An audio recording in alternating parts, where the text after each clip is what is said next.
अगस्त की एक भीगी सी शाम थी। निशा के कुछ दोस्त कोलकाता से मुंबई आए हुए थे। उनसे मिलने के लिए वो घर से करीब शाम 6 बजे निकल गई थी। निशा एक टीवी एक्ट्रेस थी। वो मडालैंड में रहती थी, जो 3 तरफ से पानी से घिरा हुआ एक सुंदर टापू है। मलाड से वो सड़क मार्ग से जुड़ा हुआ है। डिनर करने और दोस्तों के साथ बातें करने में 11:30 कब बज गए उसे पता ही नहीं चला। उसने जाने को कहा तो दोस्तों ने उसे ये कहा, अरे यार तुम्हारे पास तो गाड़ी है, चली जाना, थोड़ी देर और रुक जाओ, हम कौन सा रोज आते हैं। और उसे रोक लिया। उसकी मां का भी 2-3 बार फोन आ चुका था। 12:15 बजे वो होटल से बाहर निकली। बहुत तेज बरसात चालू थी। रात में मठ जाने का रास्ता सुनसान हो जाता है। 6-7 किलोमीटर तक कोई खास आबादी नहीं है। मलाड से रात 12:30 बजे वहां को आखिरी बस चलती है। उसके अलावा कुछ इक्का दुक्का गाड़ियां ही इतनी देर रात नजर आती हैं। जैसे ही वो गाड़ी में बैठी, मां का फोन फिर आ गया। मैं कोई बच्ची नहीं, मम्मी आप परेशान मत हो, आधे घंटे में आ जाऊंगी, उसने लड़खड़ाती आवाज में कहा। पार्टी में 2 पैक पीने के बाद सुरूर उसके ऊपर हावी था। वो बड़ी रफ्तार से अपनी कार दौड़ा रही थी। ईस्टर्न हाईवे से मिड चौकी तक आने में उसे ज्यादा वक्त नहीं लगा। रात में ट्रैफिक भी काफी कम था। मिड चौकी से अगले सिग्नल पर बाईं तरफ कब्रिस्तान के बोर्ड पर अचानक उसकी नजर गई। ठीक उसके बगल में ईसाइयों की ग्रेवयार्ड और उसके बगल में हिंदुओं की शमशान भूमि देखकर उसे हंसी आ गई। कहीं एकता हो या ना हो, पर यहाँ के भूतों में जरूर एकता होगी, या ये भी मंदिर मस्जिद चर्च के नाम पर लड़ते होंगे। उसने फुल वॉल्यूम में गाने चला रखे थे और पूरी मस्ती में झूमती हुई वो गाड़ी चला रही थी। अचानक म्यूजिक प्लेयर की आवाज अपने आप कम हो गई। वो थोड़ा हैरान हुई, पर उसने दोबारा वॉल्यूम बढ़ा दिया। आगे मालवड़ी चौराहे पर पुलिस वाले हर गाड़ी को चेक कर रहे थे। वो बहुत घबरा गई, क्योंकि शराब पीकर गाड़ी चलाना कानूनन अपराध है। उसने म्यूजिक बंद कर दिया। बगल की सीट पर पड़ी अपने शॉल को सिर पर ओढ़ लिया। फिर कार की रफ्तार कम कर वो पुलिस के पास रुकने ही वाली थी कि पुलिस वाले ने लड़की देखकर उसको जाने का इशारा कर दिया। अगर चेकिंग होती तो मेरा लाइसेंस जब्त हो जाता। जान बच गई। लड़की होने के फायदे ही फायदे हैं। उसने चैन की सांस ली और शॉल को वापस उतारकर लापरवाही से सीट पर फेंक दिया। मालवड़ी से होती हुई वो उस पुल पर पहुंच गई, जहां से एक रास्ता मारवे की तरफ मुड़ता है और एक मडालैंड की तरफ। पुल पर एकदम सन्नाटा था। दिन में यहां मछली पकड़ने वालों की भीड़ रहती है। अभी बारिश हल्की हो गई थी। उसने फिर से गाने चालू कर दिए। दूर दूर तक कोई नहीं था, ना कोई गाड़ी, ना कोई मोटरसाइकिल, ना कोई आदमी। सब एकदम सुनसान। सड़क के दोनों तरफ घने पेड़। दिन में ये रास्ता जितना सुंदर लगता है, रात में उतना ही भयावह लग रहा था। रोड लाइट भी हर जगह नहीं थी। कहीं कहीं गुप्त अंधेरा था। बरसात की वजह से उसे ठंड महसूस होने लगी। उसने कार का एसी बंद कर खुली हवा के लिए खिड़कियां थोड़ी थोड़ी खोल ली। उसका सिर चकरा रहा था और नींद से आंखें मूंदी जा रही थी। उसने एक जगह कार रोक के पीछे पर्स में पड़ी पानी की बोतल निकाली। वो अपने मुंह पर पानी के छींटे मार ही रही थी कि म्यूजिक प्लेयर फिर बंद हो गया। मैंग्रोव के घने जंगल, मछलियों की गंध और हवा में तेजी से हिलते पेड़ देख अचानक उसे घबराहट होने लगी। उसने गाड़ी के अंदर की लाइट जलाई और शंका से पीछे वाली सीट पर देखा। उसने घड़ी देखी, रात के 1 बज चुके थे। लगता है इसका कोई वायर ढीला हो गया है, कल सही करवाती हूं, कहते हुए उसने एक बार फिर म्यूजिक प्लेयर चालू कर दिया। अब तो बस भी जा चुकी होगी, मुझे इतनी देर वहां नहीं रुकना चाहिए था, उसने अपने आप से कहा। उसने अपनी कार की रफ्तार बढ़ा दी। सड़क ज्यादा चौड़ी नहीं थी और बीच बीच में काफी घुमावदार मोड़ भी थे। 7-8 किलोमीटर के लंबे रास्ते पर 3-4 जगह ही कुछ दुकानें हैं, पर उस समय तो सब बंद हो चुका था और बरसात की वजह से सड़क पर एक कुत्ता भी नजर नहीं आ रहा था। म्यूजिक प्लेयर चलते चलते फिर अचानक से बंद हो गया। एक डर की लहर उसके शरीर में दौड़ गई। उसने बाईं तरफ देखा तो एक सुनसान बंगला नजर आया।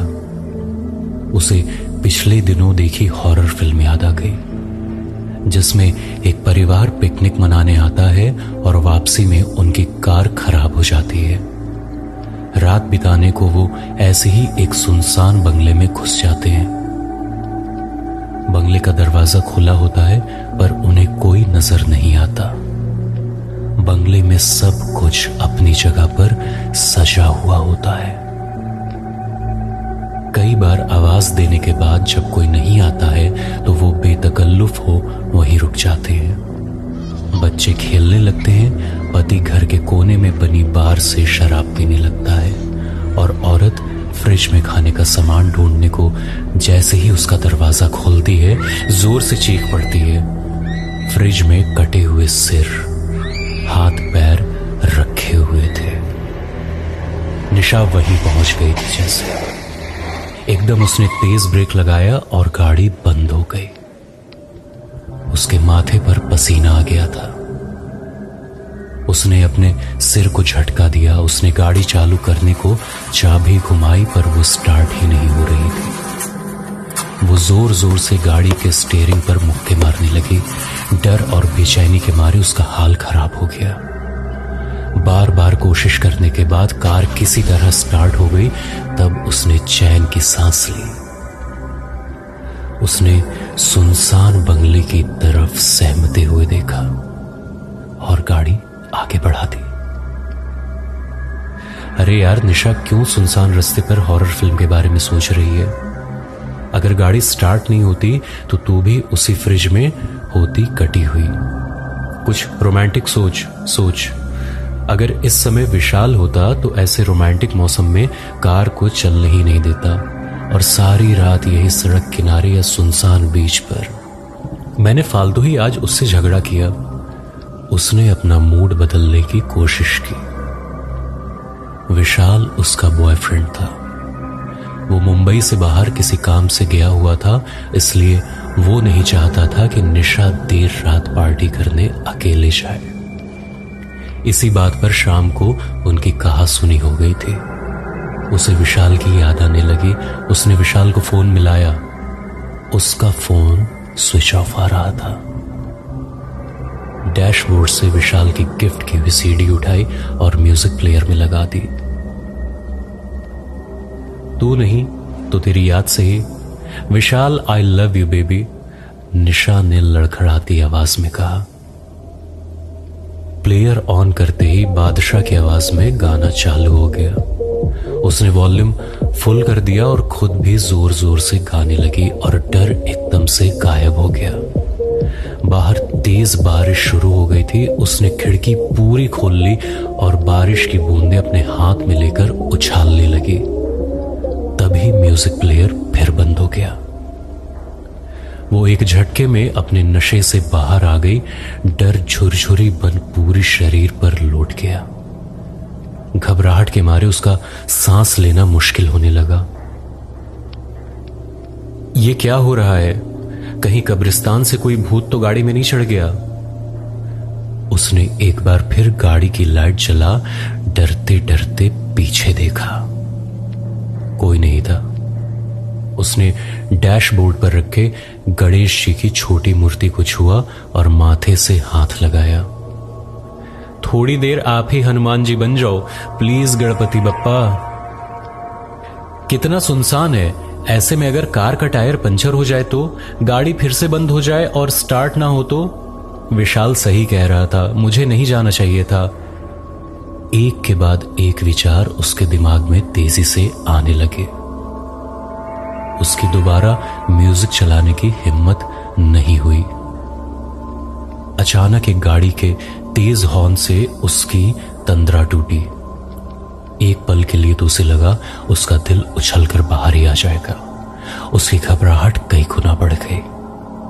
एक सफेद रंग की स्कोडा कार बड़ी तेजी से लहराती हुई उसे ओवरटेक कर गई।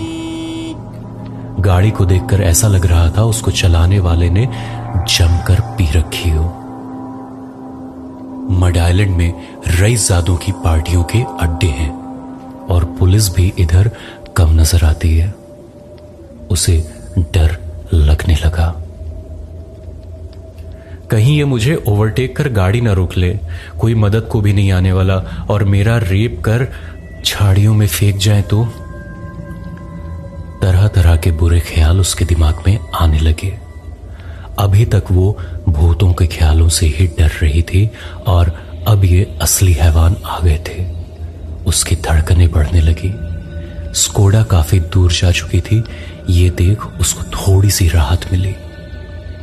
उसने अपने गाड़ी की रफ्तार कम कर ली, गाड़ी का सेंट्रल लॉक लगाया और खिड़कियां बंद कर दी। अब वो बहुत सतर्क होकर गाड़ी चलाने लगी। लगभग 1 किलोमीटर चलने के बाद उसे वो स्कोडा सड़क के किनारे खड़ी हुई नजर आई। उसकी पार्किंग लाइट्स चालू थी। 3-4 लड़के उससे टिके हुए शराब पी रहे थे। अब वो बहुत घबरा गई। उसका दिल जोरों से धड़कने लगा, जैसे अभी उछलकर बाहर आ जाएगा।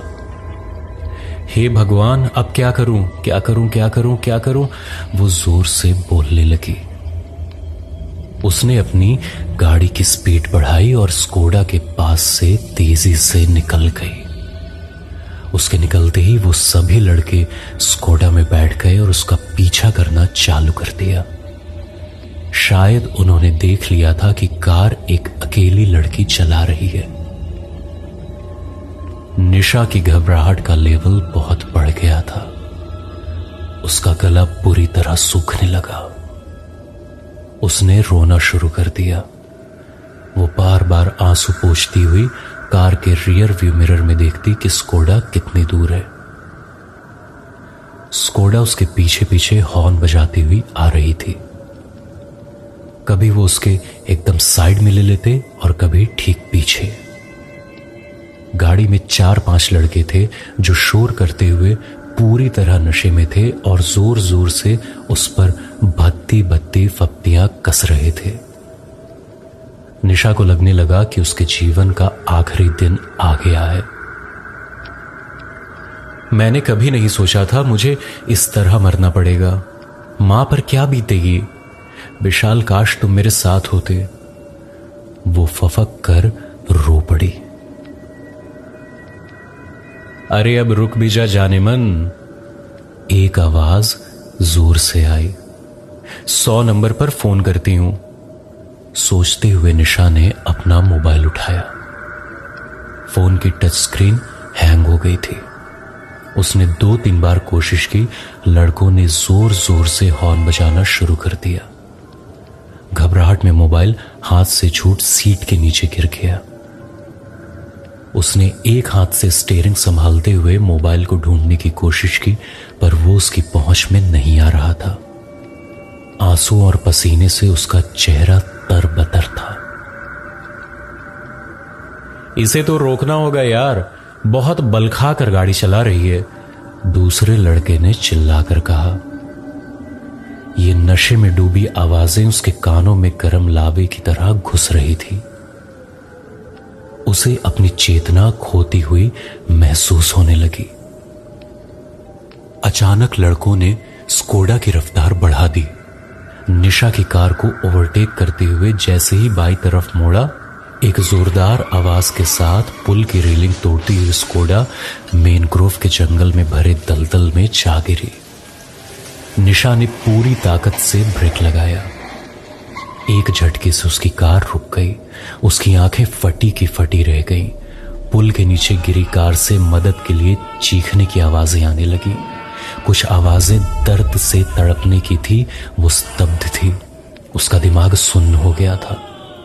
वो समझ नहीं पा रही थी कि अचानक ये सब क्या हो गया है।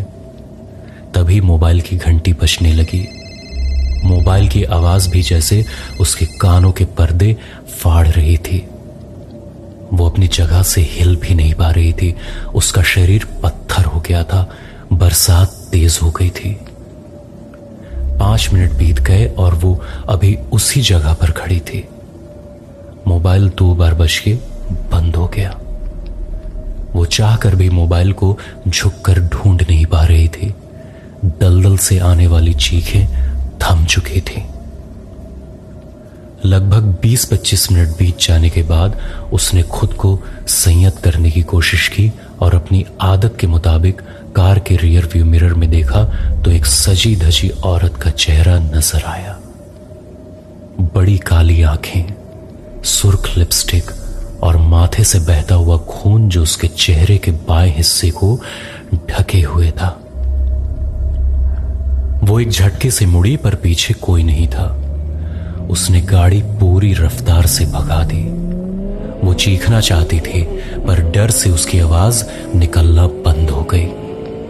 उसने गाड़ी की लाइट जला ली और डर के मारे दोबारा रियर व्यू मिरर में नहीं देखा। बदहवास हो 15 मिनट गाड़ी दौड़ाने के बाद वो किसी तरह अपने घर पहुंची। उसने अपनी चाबी से दरवाजा खोला, चुपचाप मां के कमरे में जाकर उनके पास लेट गई। अपने कमरे में जाने की तो उसकी हिम्मत नहीं हो रही थी। मैं कहती थी ना, इतनी रात में उस रास्ते से आना जाना खतरनाक है, पर तू कभी सुनती नहीं। कल रात एक्सीडेंट हो गया, सब मारे गए। मां हाथ में चाय और अखबार लिए उसे जगा रही थी। वो एक झटके से उठ बैठी। उसने अखबार छीनकर खबर देखी। बड़े बड़े अक्षरों में लिखा था, भूतिया पुलिया से टकराकर एक और कार दुर्घटनाग्रस्त। गाड़ी में सवार 5 लड़कों की मौत। लड़के स्कोडा कार में थे और सभी ने भारी मात्रा में शराब पी रखी थी। पुलिस ने बताया कि रफ्तार की वजह से उनका गाड़ी से कंट्रोल खो गया और गाड़ी पुलिया की रेलिंग तोड़ते हुए खाई में गिर गई। पर स्थानीय लोगों ने इसे उस दुल्हन की भटकती आत्मा का कारनामा बताया, जो अक्सर देर रात इस जगह के आसपास अक्सर घूमती है और गाड़ियों से लिफ्ट मांगती है। गाड़ी के शीशे में दिखे दुल्हन उसकी आंखों के आगे नाच गई। हाथ से गिरा अखबार उसे देख रहा था।